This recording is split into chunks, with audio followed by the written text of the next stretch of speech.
আজকে তোমাদের সাথে আমি আমার বিয়ের ভিডিওটা শেয়ার করব আর কি। তো দেখো, শেয়ার করছি। তো এটা সকালবেলা ফটোটা তোলা হয়েছিল। আর দেখো এখন আমার নান্দিমুখ হচ্ছে। তো এটা আমার বড় মামা আর কি, পিছনে আমার ছোট মামি বসে আছে। আর এটা আমার মামির বাড়িতে। আসলে কি বলো তো, বিয়েটা না পুরোপুরি মানে আমি আমার খরচেই করেছিলাম। তো যেহেতু মানে আমার পরিস্থিতি সেরকম না, তো আমি আমার বাড়িতে করতে পারিনি, বা করেছিলাম ছোটো মামার বাড়িতে।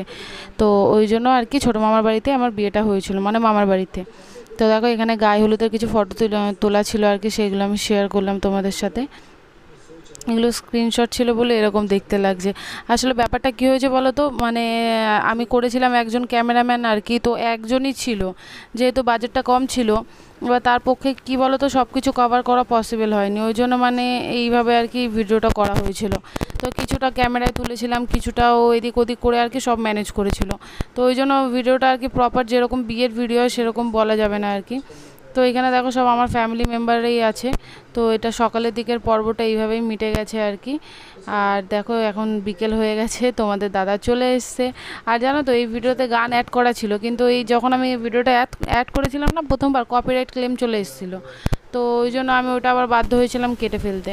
তো কেটে ফেলে আবার আমি ভাবলাম না থাক, ওই ভিডিওটা বাদ দিয়ে দিই, আবার পরে একবার আপলোড করা যাবে। তো দেখো এটা আমার বড় মামি আর কি তোমাদের দাদাকে বরণ করছে। আর দেখো গেটও সেরকমভাবে সাজানো হয়নি, যেহেতু তোমাদের বললাম আর কি। এটা আমার ভাইকে তো তোমরা চেনোই অলরেডি। তো ভাইয়ের সাথে একটা ফটো তোলা হয়েছিল, আর কিছু ফটো আমার তুলে দিয়েছিল আমার আর একজন ভাই আর কি। তো সেই ফটোগুলোই এইগুলো আর কি। তো দেখো কেমন লাগছিলো আমাকে জানিও।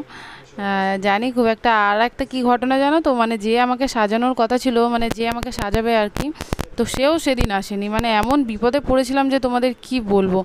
তো এমন হয়েছিল যে ফোন করে যাচ্ছি, কন্টিনিউ ফোন করে যাচ্ছি, 7:30 বেজে যাচ্ছে, ফোনই তুলছে না, মানে কোনো রেসপন্স নেই। তখন বাধ্য হয়ে মা গিয়ে মানে ও মামাবাড়ির কাছাকাছি লোকালি একজনকে ডেকে এনেছিল আর কি।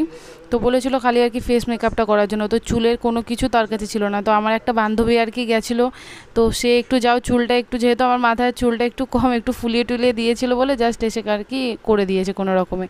তো দেখো এদিকে তোমাদের দাদা বিয়েতে বসে পড়েছে। এবার আমারও আসার পালা আর কি, এবার আমাকেও নিয়ে আসবে। হ্যাঁ দেখো, এইগুলো আমার মামি রয়েছে, ছোটো মামি, বড় মামি, আমার দিদি, বৌদি, আর একজন মামি, সবাই মিলে আর কি ওই যেটা হয় নিয়ম আর কি ঘুরছে। এবার তারপরে আমাকে আনা হবে আর কি। তো এইগুলো পর্বগুলো মিটলে পরে ব্যাস এবার আমার এন্ট্রি হবে। তো এখানে তোমাদের তো ওই ভিডিওগুলো আসলে কী বলো তো, ভিডিওগুলো সবই আছে, এবার এক একজনের ফোনে এক একভাবে তোলা, তো এবার ভিডিওগুলো সবার থেকে কালেক্ট করে যে করবো সেভাবে আর করা হয়নি। না হলে তোমরা দেখলে বেশ মজা পেতে।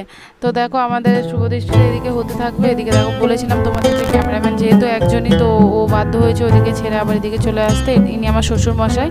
আর এগুলো ফ্যামিলি মেম্বারই সব আর কি, বন্ধু বান্ধব, ওটা যা যায়, দিদি, ছেলে মেয়ে সবাই আর কি। তো এখানে খাবার ভিডিওটা ওরা শ্যুট করতে চলে এসেছে। তো ওই জন্য আর কি তোমাদের শুভদৃষ্টির ভিডিওটা দেখালো হলো না, কিন্তু শুভদৃষ্টির ভিডিওটা দেখালে না তোমরা বেশ মজাই পেতে। কারণ হয়তো আমি প্রথম, এখন তো চল উঠেছি, মানে সবাই শুভদৃষ্টিতে চোখ মারে, বাট তখন অতটা চল ছিল না, কারণ আমি আগেও তো ভিডিও দেখতাম, সবার কেউ করতো না। তো আমি না তোমার দাদাকে যখন শুভদৃষ্টি আর কি পান পাতাটা স্মরণ হয় তখন চোখ মেরেছিলাম। পরে যদি কখনো ভিডিওটা আমি আলাদাভাবে পাই তো নিশ্চয়ই শেয়ার করবো, তখন তোমরা দেখতে পারবে। তো এইগুলো দেখো আমার সব দেওর আর কি, দেওর ছোটোই আমার বরের থেকে সব। এটা আমার মাসি, ওইদিকে আমার দিদি রয়েছে, দাদা রয়েছে, সবাই আর কি। এরা আর কি খাওয়া দাওয়া করে নিচ্ছে। আর ওইদিকে আমাদের বিয়ে অলরেডি চলছে। তো চলুক, আর কি করা যাবে বলো, যেহেতু একটা ক্যামেরাম্যান তোমাদের সব কিছুই যে বলছিলাম, আমার ভাই ফটো তুলে দিয়েছে, এটা আর একজন ভাই আর কি। তো ফটো তুলে দিয়েছিল এই কিছু। এটা ওই মামির 2 মেয়ে সব খাচ্ছে। এগুলো আমার সব মামার মেয়েরা, জামাইবাবু, মামি পিছনে বসে আছে, সব আত্মীয় স্বজনরা। যেহেতু মানে মামার বাড়ির তরফ থেকে হয়েছিল না, একটু মামার বাড়ির লোকজনের সংখ্যা, মানে মামার বাড়ির ইয়েটাই বেশি। আমাদের বাড়ি থেকেও গেছিলো, মানে আমার বাবার ভাই, কাকা, দাদুরা গেছিলো। তাদের ফটো আগে তোমার চলে গেছে, দেখেছিলে তোমরা। তো এই হচ্ছে আর কি ব্যাপার, মানে একদমই কম খরচের মধ্যে করেছিলাম, যেহেতু বুঝতেই পারছো সেরকম তো মানে করতাম না, ওই জব করেই যা পেরেছি আর কি। তো নিজের বিয়ের গয়নাগাটি বলো, নিজের বিয়ের খাওয়ানো খরচ বলো, সব কিছু আর কি নিজে যতটা পেরেছি তার মধ্যে দিয়েই করেছি। তো একদমই কম লোক সংখ্যা ছিল, 100 জনের মধ্যে আর কি আমি করেছিলাম অ্যারেঞ্জমেন্টটা পুরোপুরি। আর তোমার এই যে বাড়ি ভাড়াটা দেখছো, এই বাড়ি ভাড়াটা আমার ছোটো মামা দিয়েছিল, কারণ বাড়ি ভাড়া করার জন্য এক্সট্রা সেরকম আমার কাছে ছিল না। ওই জন্য আমি বলেছিলাম মামাকে যে মামা তোমার বাড়িতে করব।